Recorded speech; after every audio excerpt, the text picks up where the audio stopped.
Welcome to the Deep Dive.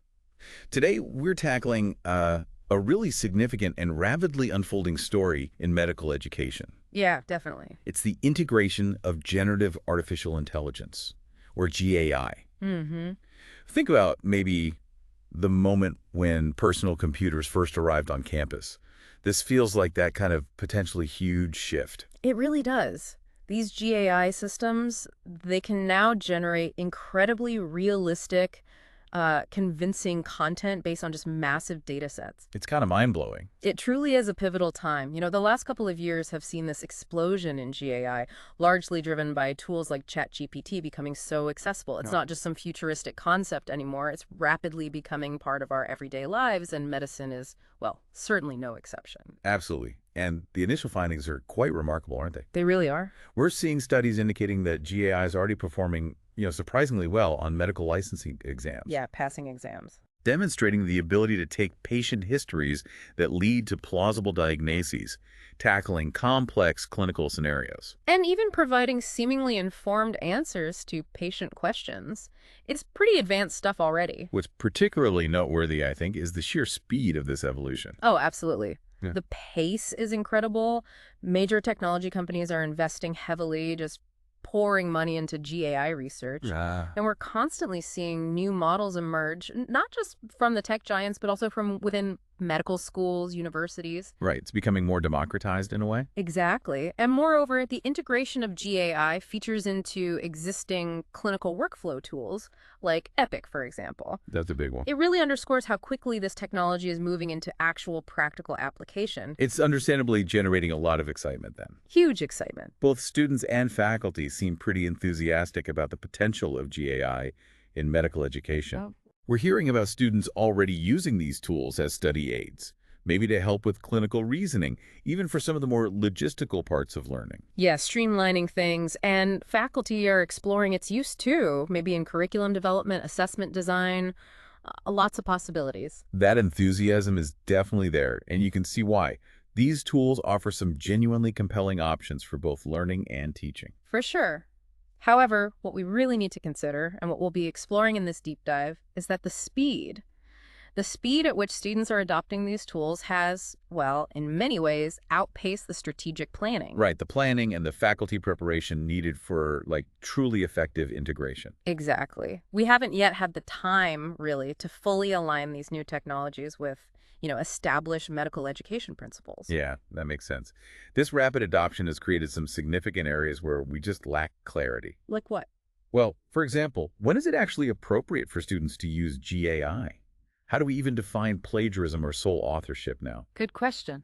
And how can we even detect AI-authored content reliably? There's a real need for comprehensive guidance on how to thoughtfully incorporate GAI into the core curriculum.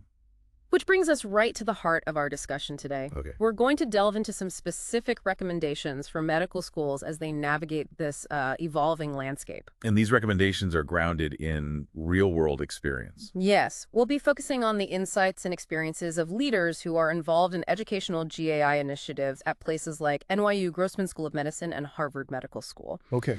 Looking specifically at their recommendations regarding policy, governance, and of course the curriculum itself. Okay, let's start there then. Let's unpack the policy aspect and this crucial need for clear guidelines on GAI use. Data privacy seems like the immediate elephant in the room, right? Especially with public systems like ChatGPT or Gemini. That's a really critical point to address right away. By default, many of these public systems, they retain the data user's input. Everything you type in. Yeah, questions, information, the lot. And in some cases, this data can even be used to further train their models. Which is a huge red flag for healthcare. It naturally raises significant concerns when you consider the potential for sensitive information, including crucially protected health information, or PHI, to be inadvertently shared. Right, which is a stark contrast then to the private GAI systems that some institutions are now licensing. Exactly. Those often come with assurances of compliance with regulations like HIPAA for health info and FERPA for student records. The data entered is supposed to be kept secure. So a fundamental difference in risk profile. A huge difference. And this is precisely where well-defined policies become absolutely essential. Okay. Students and faculty, they need clear, explicit guidance on what types of data and tasks are appropriate for public GAI versus these private, secure platforms. And this is especially important now because GAI features are popping up everywhere. Yes, exactly. They're being integrated into so many common applications, email clients, word processors, even search engines. So you might not even realize you're using it. Precisely. Someone might not even realize that the tool they're using to draft, say, a simple reflection, has an underlying AI component that could be sharing sensitive details externally. Wow. Okay, that's a really salient point, the potential for just unintentional data leaks. It's a big risk. So besides clarifying public versus private systems, policies also need to address the academic use, right? When is it okay for assignments? When is it not? Precisely. And this leads directly to the critical need to update academic integrity codes, the honor codes. Because the old definitions don't quite fit. They just don't fully apply anymore. The traditional definitions of plagiarism, sole authorship, they need rethinking in the context of GAI. We need clear, modern guidelines. What about citing AI use? I saw a recommendation about that. Yeah, that's an interesting approach. The idea is that when GAI is allowed, students should cite the specific tool they used, maybe even the prompts they gave it. Kind of like citing statistical software in research. Exactly like that. It brings a degree of transparency. It acknowledges the AI's role.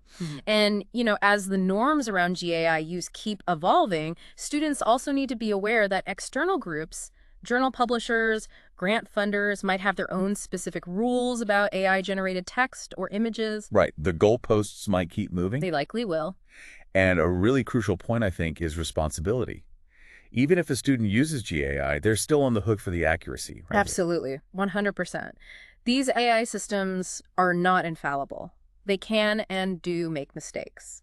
They produce errors, inaccurate information, sometimes called hallucinations. Yeah, so you can't just copy-paste and trust it blindly. Never. The output needs critical evaluation, verification. It should never be accepted as fact without careful scrutiny. Which naturally leads us, I suppose, to the second key area, governance. Right. Because with all these complexities, privacy, ethics, accuracy, you need some kind of oversight for how GAI gets integrated. Establishing robust oversight is absolutely paramount. We've touched on data privacy, but there are broader institutional issues too, and you need a coordinated approach, especially because it's all changing so fast. Yeah, the pace itself is a challenge for governance. Indeed. And that sheer pace means institutions can't just set policies and then, dust off their hands. Continuous adaptation, constant review, that's going to be essential. So what's the recommendation? A dedicated committee? Basically, yes. Yeah. The recommendation is to establish a dedicated local GAI governance body. And this needs to be broadly representative, I imagine, not just IT folks. Oh, absolutely. It should include a really diverse group of stakeholders. You need leadership, faculty from different departments, curriculum experts, IT, legal, and very importantly, the learners themselves. Students need a seat at the table. Why is that broad representation so key? It ensures that a wide range of perspectives are considered as the institution develops its core principles for safe, ethical GAI use. It helps align GAI initiatives with the school's mission. And this body would do what exactly? Set rules, approve projects. All of the above, really. Defining principles, ensuring mission alignment, overseeing proposed GAI solutions, and just keeping up with the advancements. Staying current is a big part of it. It sounds like a very proactive role, not just reactive. Definitely. And collaboration is key. Working closely with IT, data security, legal teams, that's essential for robust data handling and compliance. Okay. Effective governance also helps ensure consistency, addressing issues around learner and faculty data thoughtfully, applying solutions consistently across different GAI projects within the school. And you specifically emphasize student representation earlier, not just like one token student on the committee. Exactly. It needs to be more meaningful than that, given how many different GAI tools are out there and the creative ways students are already using them, often way ahead of the institution. Right, they're the early adopters. They often are. So it's crucial to actively engage students through various channels, focus groups, maybe design thinking sessions to really understand their experiences, their perspectives, their needs. That makes perfect sense. Students often find out about these things through their own networks first. They have valuable firsthand knowledge. They absolutely do. And involving them actively in creating aligned institutional strategies is just essential for effective implementation. It builds buy-in. And what about things like automated grading or feedback using AI? Transparency seems critical there. Paramount. If you're going to use GAI for high-stakes applications like that, you need absolute transparency about how student data is being used. Clear communication, genuine stored involvement that fosters awareness, and hopefully trust. Okay, so we've covered policy, the rules of the road, and governance, the oversight structure. Let's turn now to the curriculum itself. Right. What do we actually teach? Yeah. The argument seems to be that using GAI effectively isn't just intuitive, it's a skill, a competency that needs to be taught. That's absolutely correct. Even students who are already playing around with these tools can significantly benefit from, structured education, dedicated practice, constructive feedback on how to use them effectively, ethically, responsibly, especially in a medical context. There was a quote mentioned, something about the risk of not providing guidance. Ah, yes, Dr. Ethan Mollick's point. Mm-hmm. He warns that without guidance, you risk ending up with secretive bad AI at work instead of informed ethical use, which is a scary thought. It is, and there's also this anxiety among students, right, Yeah. about how GAI might impact those fundamental clinical skills. Yeah, things like clinical reasoning, decision-making, the patient interaction piece, Right. those anxieties are entirely understandable. So how do you address that? Well, the recommendation is to tackle these concerns head-on by integrating a required GAI curriculum throughout all stages of medical education. Not just a one-off workshop. No, woven into the fabric. The thinking is every future physician is likely going to interact with GAI in their practice. So this isn't optional. It's fundamental preparation. Okay, so if you're building a curriculum, where do you start? Defining competencies. That seems like the logical first step. And you mentioned there are already some general AI competency frameworks out there that can serve as a starting point. Right, but GAI brings new wrinkles. Exactly. These foundational domains are still relevant, but generative AI specifically introduces new challenges, new considerations that need explicit attention in a medical context. What kind of areas are we talking about? Well, the source material summarizes them nicely. Things like fundamental knowledge of AI concepts, sure, but also ethics and regulation, practical applications in clinical care and digital health, how to assess AI quality and accuracy, that's huge. Yeah, how do you know if it's right? Exactly. Plus, data privacy and security again, and professionalism in the age of AI. What does it mean to be a professional when AI is part of the team? It's interesting that the focus isn't just on the tech itself. No. The recommendation strongly emphasizes focusing the curriculum on the clinical uses and implications of GAI rather than getting bogged down in the deep engineering. Like learning to read an X-ray without needing to be a radiophysicist. Precisely. The goal is equipping students to use these tools effectively to enhance patient care, improve efficiency. So, practical activities are key. Like what kind of activity? For instance, having students work with de-identified clinical notes, safe data, to practice prompt engineering.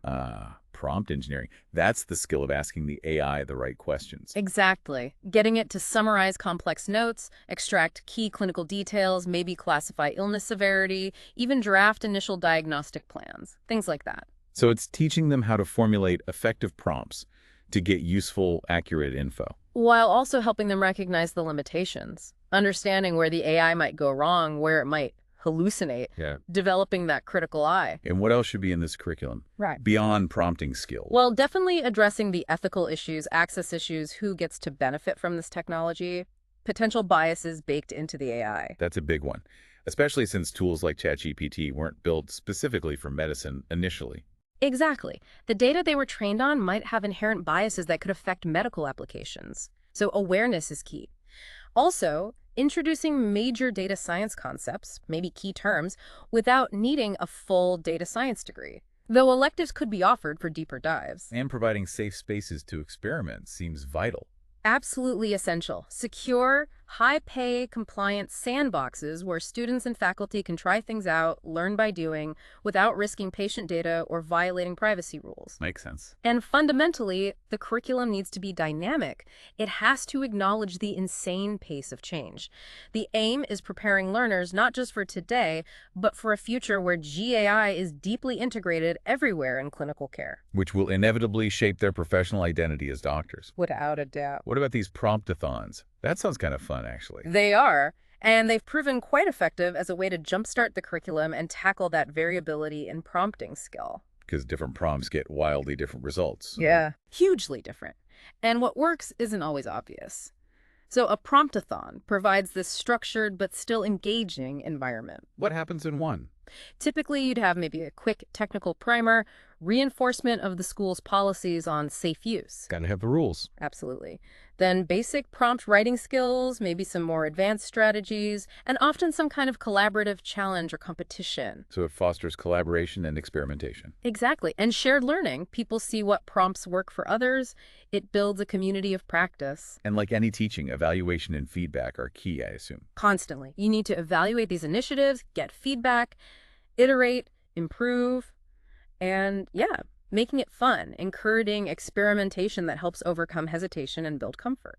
Okay, so to sort of wrap up our deep dive here, hmm it's crystal clear that generative AI is a massive shift. A paradigm shift, really, for medical education, for clinical practice. And it demands a response from medical schools. A proactive, thoughtful, coordinated response. Absolutely. We need clear, adaptable policies for safe use and data protection. We need robust governance structures, crucially with student input. Right. And we need a comprehensive, evolving curriculum that defines AI competencies and weaves GAI education throughout the entire learning journey. That's how we prepare future doctors. It's a genuinely multifaceted challenge, though, isn't it? You've got policy, governance, tech, ethics, the disruptive potential.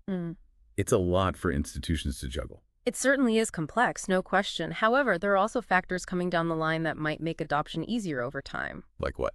Well, maybe decreasing costs for these technologies and seeing GAI services integrated more smoothly into the existing tools schools already use, learning platforms, clinical systems. So it might become more seamless eventually. Hopefully. And ongoing collaboration across the medical education community feels vital here. Sharing what works, what doesn't. Exactly. Sharing best practices, really assessing the impact of GAI education, continually updating those competencies together. It has to be a collective effort. Without a doubt. This is moving so fast, working together seems essential. Agreed. This has been a really insightful deep dive into, well, a truly critical topic for the future of medicine. Glad we could cover it. And it leaves us with a final thought for you, our listener. Given this rapid evolution of generative AI, its increasing integration into the very fabric of healthcare, what are the most crucial skills that future medical professionals will need to cultivate beyond just being technically proficient with these tools? And how might medical education evolve most effectively to foster those uniquely human capabilities, empathy, judgment, complex communication in this increasingly AI-driven landscape? Something to think about. Thanks for joining us for the Deep Dives.